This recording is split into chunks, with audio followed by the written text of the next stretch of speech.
Hey, well, what's up, guys? Welcome back to another episode of the Collision Live. It is me, your host, Daniel, and I am joined at the desk, as I always am, by the salt to my McDonald's French fries, Mr. Samuel David Camp. What is up? I'm hungry now. Thanks. Did you know that today is actually National French Fry Day? No, but I think I know what I'm going to be doing after this. And what in honor of said day. And in honor, French fries. as a PSA, if you go to a McDonald's, they will give you a complimentary thing of French fries of any size in honor of the day. No purchase necessary. Well, I definitely know what I'm doing now. So hey, it's the first time I've that been one's to a free. McDonald's in who knows how long. But I do like some free French fries. But hey, glad to have you guys join us. A lot of stuff going on in culture this week. Some interesting topics to kind of meaty stuff to dig into to explore with some kind of controversies, the new movies and just some interesting kind of celebrity stuff going on. So again, hey, if this is your first time joining us, welcome. This is our weekly live stream podcast where we look at, hey, what's going on in this crazy pop culture world that we live in and how can we kind of navigate it, understand it, engage with it, contribute to it as Christians, kind of through the lens of Scripture and Christ's teachings. So again, glad to have you join us. Encourage you guys to jump in the comment section if you have any thoughts on the topics. Want to share your opinion. Always appreciate that. But hey, we do have some interesting topics, so why don't we just jump into it with our first segment. We have cultural conversations.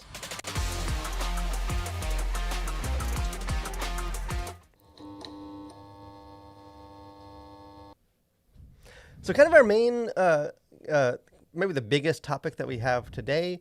There's a lot going on with it. We'll need to set the stage a little bit for all the discussion. It definitely has become in the last couple of weeks this big cultural debate. I think a lot of good conversations, a lot of just throwing stuff at each other and flinging mud. So we'll break down some of that, but all kind of centered around the new box office success movie, Sound of Freedom. So this is a movie that just came out, I think, last week, released through Angel Studios, which is sort of a fast-rising kind of Christian, religious-based kind of conservative studio that known most for The Chosen. And they've been just sort of shaking up the industry, the whole model of how you release movies, and kind of continually surprising Hollywood by having successes, and The Sound of Freedom is no exception to that. This movie has once again become a surprising hit, at least relative to its budget. I looked at kind of the last number, which is pre Tom Cruise's Mission Impossible, so I'm sure it's not the top anymore. But kind of the last numbers that we have for the box office is that it is up at the top of the day. On Tuesday, it was the highest grossing. I think it was also the highest grossing on Monday, the day before. And of its opening weekend, came in third place behind Insidious, the horror movie, and Indiana Jones, The Dial of Destiny in its second weekend, which I think this movie was made for maybe $12 million, and Indiana Jones was made for $300 million. So it's just sort of this crazy... It's amusing to sort of see secular Hollywood and pundits and stuff they have to deal with the fact they have to talk about these movies because they continually they're doing something right in a time when a lot of Hollywood movies and the standard model is doing things wrong. Yeah, I think that's one interesting sort of side note about some of these more.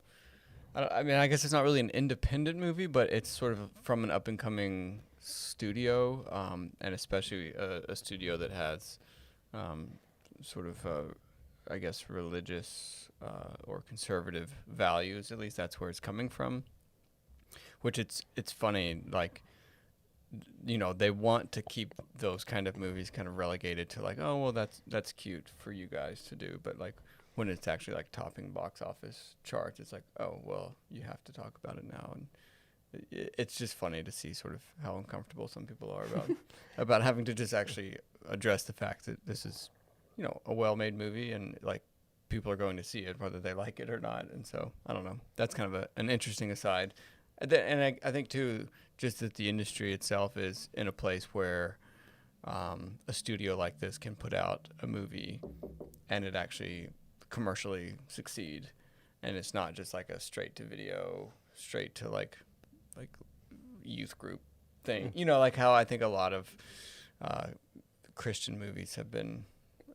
It's definitely achieved done. legitimacy as this is a movie. This is doing things that mainstream Hollywood movies aren't doing. Like it has to. Yeah. So people are talking. I think even as the whole model. At some point, we'll kind of get into some of that, maybe in a later episode of like whether that's sustainable and sort of the crowd-funded model.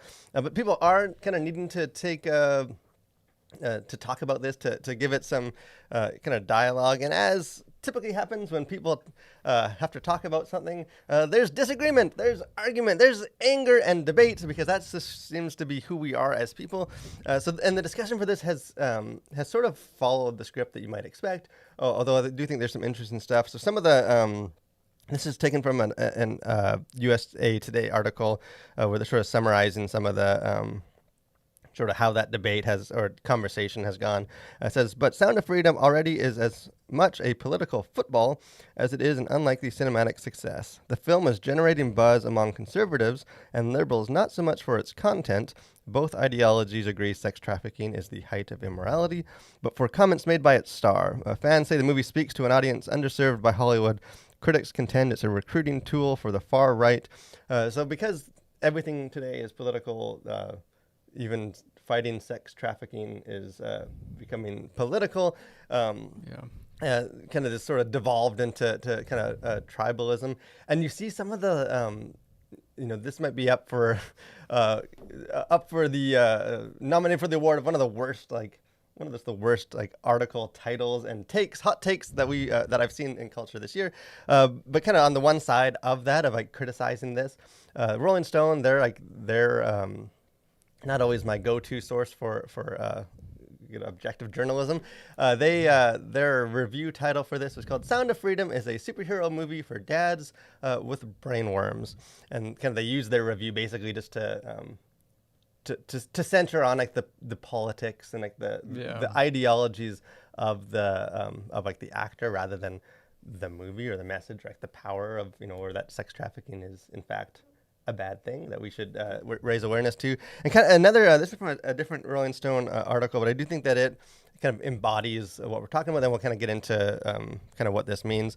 But it says the misconceptions about child trafficking promoted by Sound of Freedom are in many ways compounded by the fact that the film has received widespread acclaim from the far rights, particularly proponents of QAnon conspiracy theory, and then they kind of unpack what that is. And I mean, here's the real kicker. It says, Sound of Fury does not refer to the conspiracy theory, nor is it overtly political, but it has been embraced in conspiracy theorist circles and promoted on cue boards. And that is a concern among some anti-trafficking experts, that the movie will add oxygen to the discourse that detracts from a real and very serious problem, even if those moved by the film have the most noblest intentions.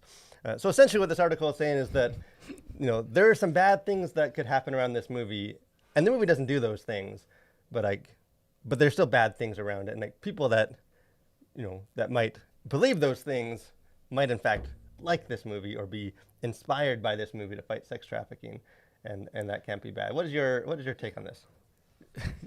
Yeah, I mean, it's one of those things that it's like, I don't know where to begin. I think to start, it's just interesting how the whole conversation, at least from the Rolling Stone side of it, is. It's like, it's not that the movie itself necessarily does anything wrong, although they quibble with like the portrayal of how sex trafficking is done, like the means with which sex trafficking happens.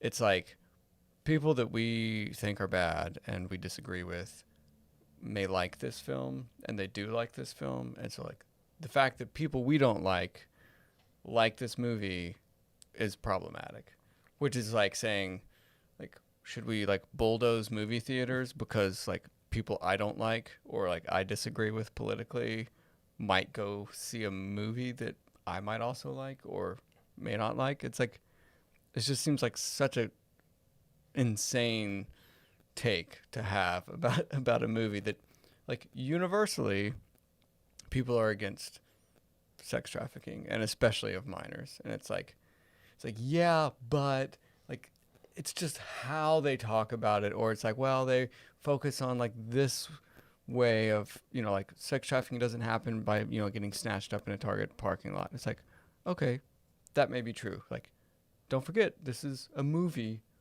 not a documentary about like how sex trafficking happens and like what you can do to prevent it.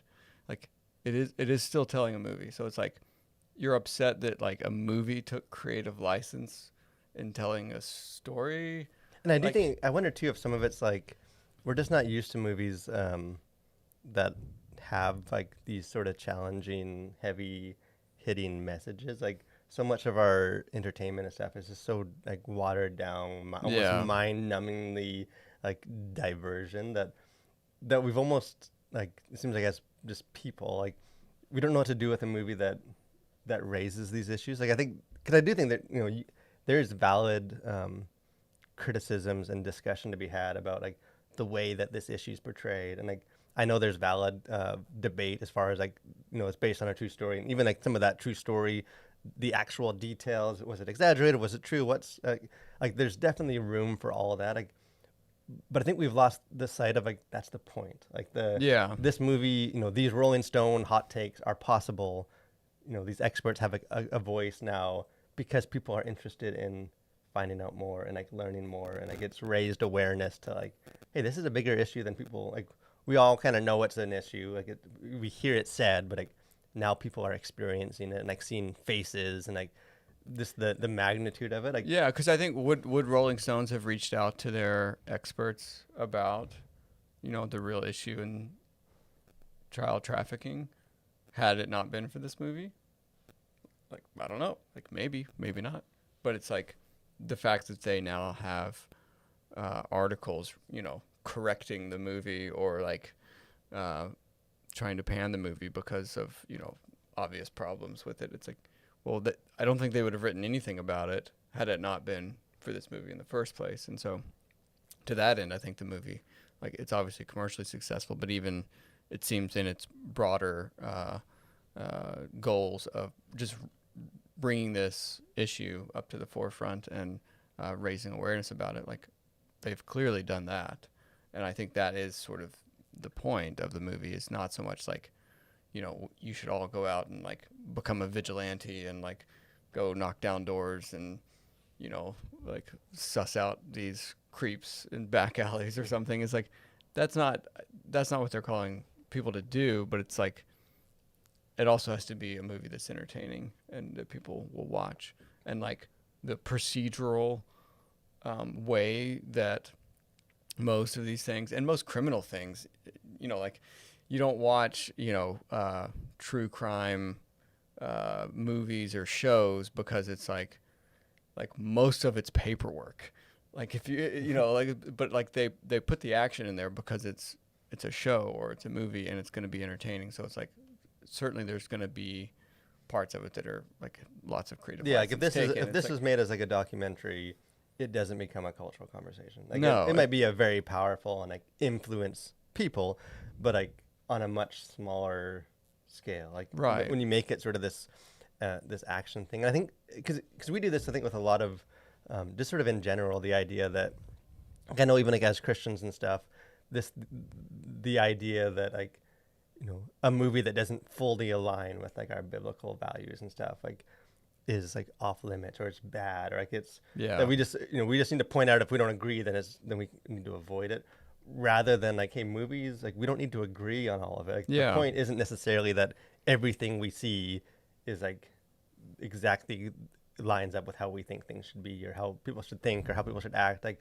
that they do raise conversation, they raise the opportunity to like to dialogue with things and like to understand different perspectives, and like this movie just seems like people don't know what to do with it. Yeah. Well, and I think you get a lot of like sort of the opposite side of this from even reviews that we've done here at the Collision.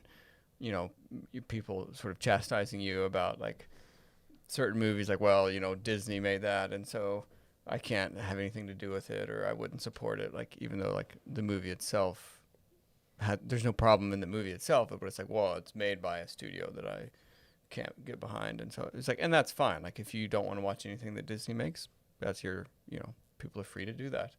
But it's like people have now created their sort of their camp, their team, and it's just like it's out of orthodoxy to like view anything that's outside of your team.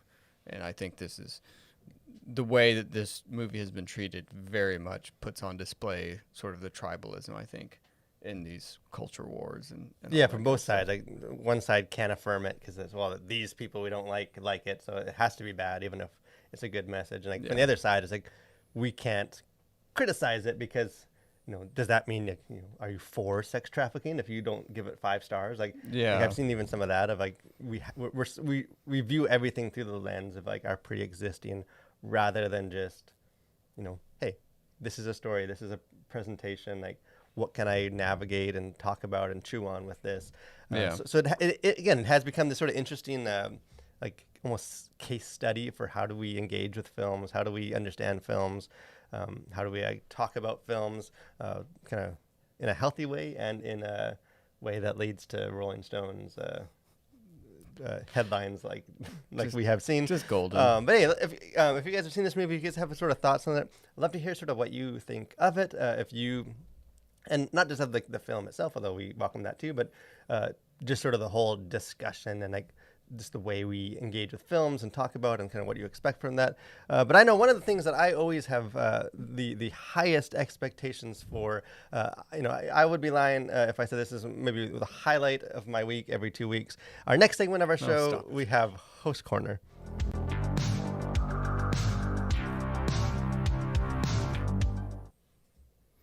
Well, on this week's Host Corner, I thought I would do something a little more mainstream and maybe less esoteric, which, if you want esoteric, stay tuned. I've got some great things planned for the future. But it is the week or season of Wimbledon, and that has been going strong. I think we're in the finals now, I think the finals are like today or maybe this weekend. But I wanted to highlight Christopher Eubanks, an Atlanta native who made it to the quarterfinals. He played for Georgia Tech, and I just think it's kind of cool when something like this happens. I think he's only the second or third American to make it in like that far in Wimbledon. I think the last American to win Wimbledon, American male, was like 2000. And so one is just go America, go Atlanta, and tennis. And I think more broadly speaking, I just think it's cool for events like this. I kind of see it kind of like the Olympics because it is sort of slightly unique, and it's not sort of an everyday sport like hockey or football or baseball. And so it's kind of a fun thing to watch, and I would highly recommend tuning in to Wimbledon. I will say too, I'm not someone that like follows like tennis year round and like all the tournaments. I don't either. But like the majors, like there is probably no higher drama and like interest of any sports than a tennis major. Like, yeah, just no, consistently some of the most entertaining sports you can it's watch. just and it's fascinating. And I think what makes it so interesting is because it is an individual sport, and so I think like the drama and the just the excitement I think is so interesting because there's so much like riding on like each player, whereas it just feels totally different than other team sports. And I know there's doubles. And it's just like a stuff. momentum sport too. You can feel like when they're Yeah, when well, the you tides get have these turned and volleys like, there's going, such like yeah. a narrative to it. So hey, tennis, it's awesome. Watch the rest of Wimbledon. I actually took some tennis lessons growing up. I got a pretty mean forehand, if you will. We'll have to see about that. But one of the other things that is interesting is practical effects, especially in movie making, especially when they're done by gentlemen such as Tom Cruise and Christopher Nolan. So the new Tom Cruise led kind of produced kind of blockbuster just hit theaters, the Mission Impossible movie, and Christopher Nolan's next movie comes out next week, Oppenheimer. And in some Very ways, excited. both of these, although they're very different movies, they're sort of linked. They have a shared movie making philosophy, which I thought we could kind of get into a little bit, and particularly for both of these, it's sort of this celebration of like, I call it old school movie making, but just like practical, doing things like kind of using creativity to find ways to like pull things off beyond just like have the CGI department make us action scene and they're laughing. And I know it's way more complicated than that. Yeah. But so Mission Impossible came out, and that has sort of been like the main push of like the marketing is just the fact that it was done practically. That when Tom Cruise like goes on a motorcycle and jumps off a mountain, like Tom Cruise was on a motorcycle and he jumped off a mountain. You know, Yeah. that's not like in a computer screen. Like when they're fighting on a train, like they are literally fighting on a moving train. And like even like the trailers and stuff like before. Like I see a lot of movies to like review, and like instead of like an actual trailer for this movie or before the trailer, like they were running like featurettes of like Tom Cruise and McQuarrie, like the director, like showcasing like how they did. Like that was like the thrust of the marketing is like, Yeah. you know, it's gonna be awesome. There's a story and stuff, but like what we Let think me will, walk you through how we got this motorcycle off a mountain. will very You much know? be kind of practical. So that sort of dominated that discussion. And kind of on the other side, like the Oppenheimer, like he just sort of made headlines the other day for Christopher Nolan for the fact that the movie contains 0 CGI shots. A movie that is going to feature like atomic bombs going off, like Yeah. are going to be done It's like, practically. turns out Nolan blew up an island somewhere. Yeah, hey, tell the props department we need an atomic bomb by Tuesday. Yeah. And I know there is some. I guess if you're not like as like immersed in like the industry and stuff, like that doesn't necessarily mean like VXX. Like there's a difference between Yeah, VFX and CGI. Yeah. Like you know, they're using technology and they're high like they're changing things and they're Yeah. adjusting things. It's just that they're doing that to like practical sets and things rather than like, hey, we got to design this scene. You know, when this explosion happens, like, you know, we might use some effects to help that, but like, it's a real like they pulled off some massive explosion. yeah, yeah. Well, and I think like there's a difference between like using VFX to like dress up a shot versus like the whole thing is like green screen, like nothing in it is real.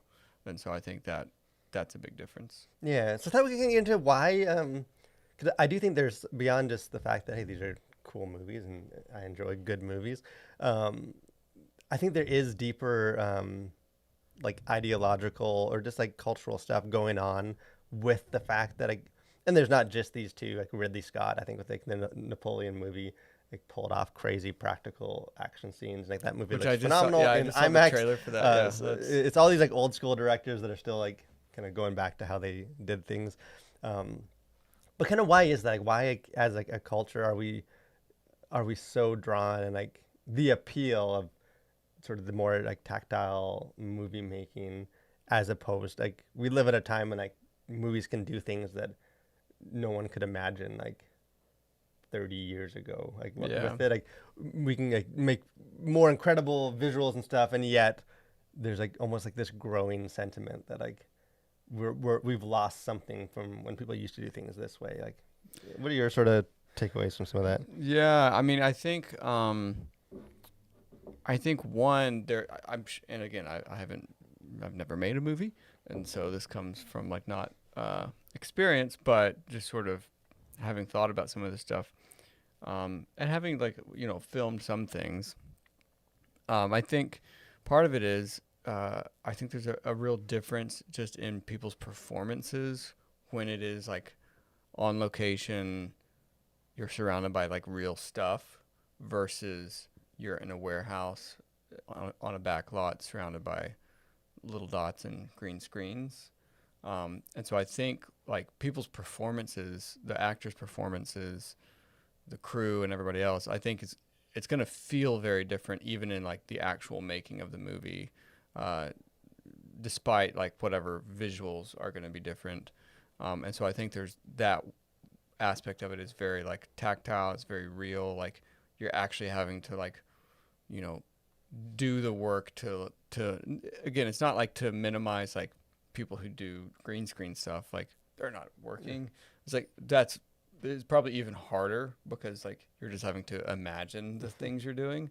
But I think there's a certain like quality to being on location, having to do the actual things as much as possible versus just kind of faking all of it, on a green screen or in a studio somewhere. So I think the differences in like actual performances, I think is one part of it, and I think people can tell in most cases like there is a quality visually to practical effects, and I think that's a big part of it. Like, even though like effects have come a long way, and oftentimes it's hard to tell, but I feel like there is a quality to stuff done practically versus like total CGI. Yeah, I do think there's like a degree of like immersion breaking, like even like the Mission Impossible movie, which is great. Like there's like a scene where they're on a train and they're fighting a movie, and like a couple weeks ago, like in the Indiana Jones movie, there's also a scene where like they're on a train and stuff. But you can tell that is very digitally done, Yeah. as opposed to like more practical, and like you can just tell the difference. Like there's something like, Yeah. not necessarily that like you can't enjoy.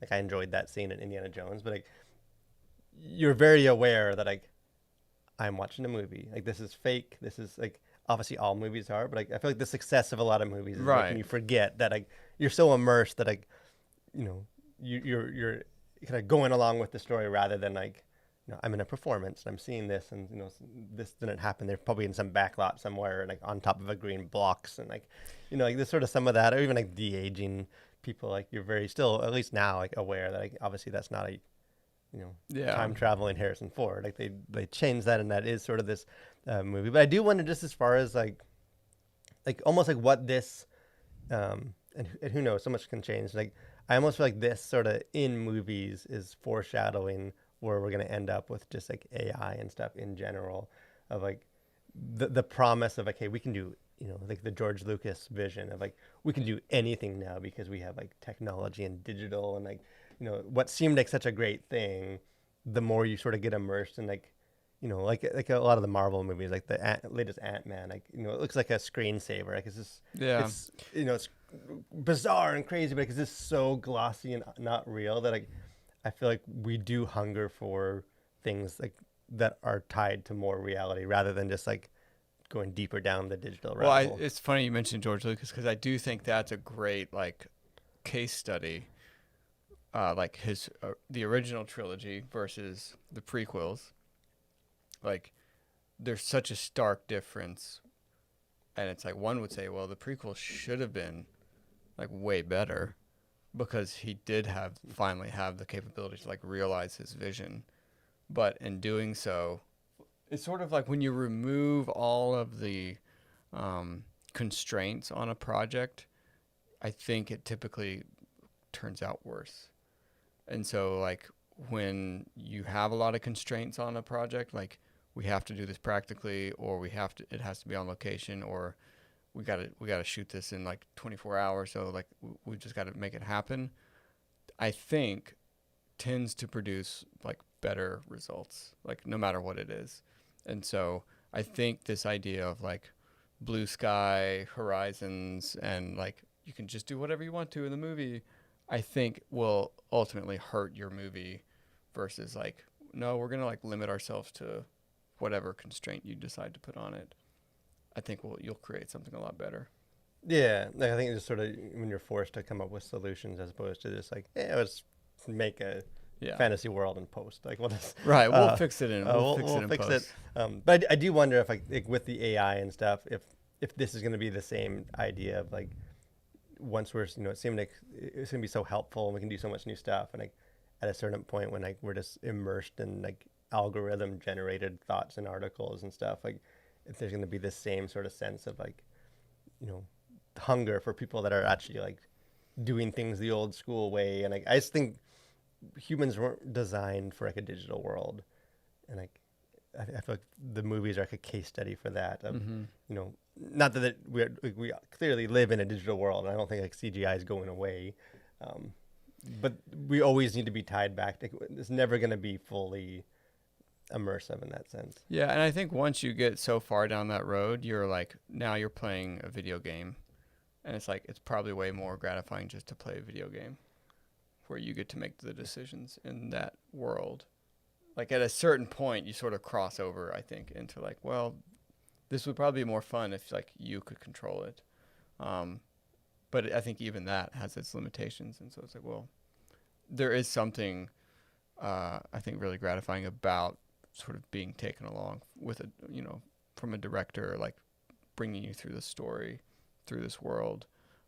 But yeah, I don't know. Like I think it's really going to stand out when people do things practically versus like just do it all in post. And you do wonder if like Tom Cruise and Nolan, like if they're like the last heroes holding on, or if the success of their stuff is going to lead to like a resurgence of, hey, maybe movies are, people obviously like this stuff. Like maybe we'll back off when the digital stuff heavy isn't going so well. But hey, let us know what you guys think.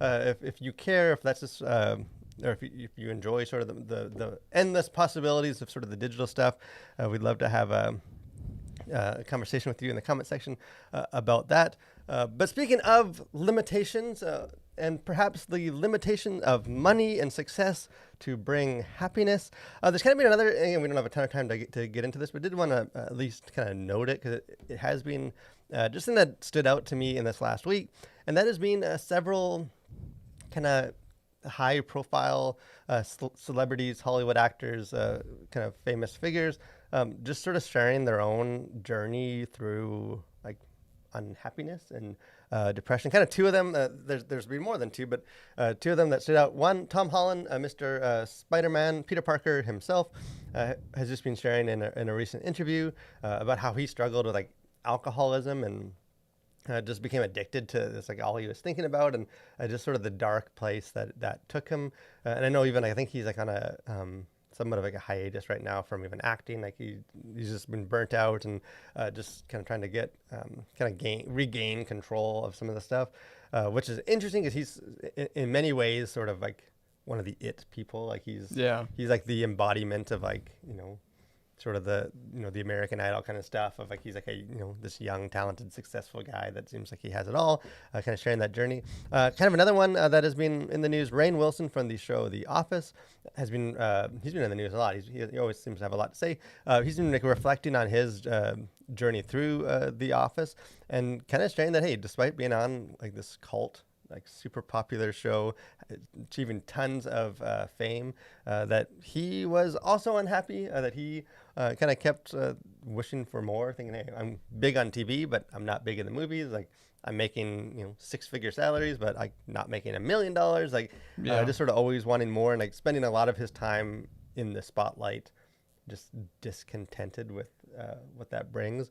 So I thought it's just an interesting, like in one sense, it's maybe one of those sort of banal like things you hear in like youth group where it's you think you think money and success, those people have it all, like they're all miserable too, only Jesus can bring happiness, and like it's just sort of one of those, like we've all heard that, but that being said, like I don't think that's necessarily means that it's not a good reminder of like that these people, like these personas and like what we sort of look up to, even if we don't intentionally like Tom Holland's my hero. Like I want to be him when I grow up. Like we do sort of see them. That poster on your room would say otherwise. But beyond that, I do think we sort of judge ourselves against those sort of people, and like Yeah, for sure. Yeah, I mean, I think it is a good reminder just to know that like having success, having fame, having money, like that isn't the end all be all. And I think more than anything, it's a reminder that people who we do look up to, whether consciously or not, I think it's a reminder that they are still people. Like it's easy to just sort of portray them as just some sort of a non-human entity in some ways, because they're just like, they're a movie star, they're just kind of out there, they've got everything, like they're so unapproachable, and I think it's easy to forget that, like, no, these are people who had problems when they started making movies, and they have problems after they start making movies, and it's like they had problems before they had a bunch of money, they have problems after they have a bunch of money. Like they're still human, and hopefully it would bring more, I think, empathy just to people, and I think it's so easy to just I don't know, in some ways look down on Hollywood because it's like, oh well, like they're just something other than you and me in some way. But I think it's a reminder that no, they're not. It's just they have a lot of different pressures that we'll probably never face. Yeah, and I think if we're on, like most of us probably, we get like someone cuts us off in traffic and like we're like ruined for the day. Like, could we handle there's like millions of people sharing their like negative opinions on social media? Like, I feel like we would all like that's just I don't think anyone's was ever meant to have that much like fame and attention. Yeah. And I do think I know there's a lot of like the cynical side of me is like social media and stuff, and like the level of like the closeness now that we have to like celebrities, which is more than ever before, like has led to a lot of just like garbage and like Yeah. they're always expressing preaching all their ideologies and stuff like, and that's I think true. But kind of the other side, I do think the increased openness and like willingness for some of these people to like share that journey, almost giving that youth group talk themselves that like, Yeah. hey, I'm not happy, like not trying to necessarily hide behind it. I do think that is a positive that has come from sort of the more Definitely. exposure we have to these people, which I think maybe supplements maybe the negative side of it. But hey, glad you guys have joined us. A couple of kind of final thoughts here. Encourage you guys to check out. We talked about the Mission Impossible 7 Dead Reckoning Part 1. It's a mouthful of a title, but it's a great movie. I saw that one the other day. We just dropped our review yesterday. So if you are thinking about seeing it, encourage you to check out our video review here on YouTube or go to thecollision.org and read my words as I talk about that. And we also have the Sound of Freedom. We had a guest author do a review for that movie. So if you still haven't seen that and you sort of maybe some of the discussion sparked your interest, check out that review or else go see that in the theaters and let us know what you thought of that. But any kind of final thoughts for you on this wonderful day?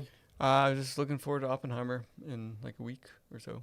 So fingers crossed we'll see a real live atomic bomb. And by Oppenheimer, he obviously means the Barbie movie. So thanks for joining us, guys.